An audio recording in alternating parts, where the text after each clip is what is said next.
O leproso, na época de Jesus, era alguém abominável pela sociedade. Era alguém que precisava estar à margem, não no convívio comunitário.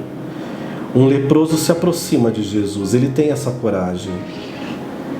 Jesus não repele e não reprime esse homem, mas toca nele, algo que foi uma transgressão naquele tempo. Era proibido tocar em alguém impuro, porque você também se tornava impuro segundo a mentalidade daquela época. Jesus devolve a cura para aquele homem, mas nos ensina que muitas vezes algumas regras precisam ser quebradas para que a misericórdia de Deus ela possa se manifestar.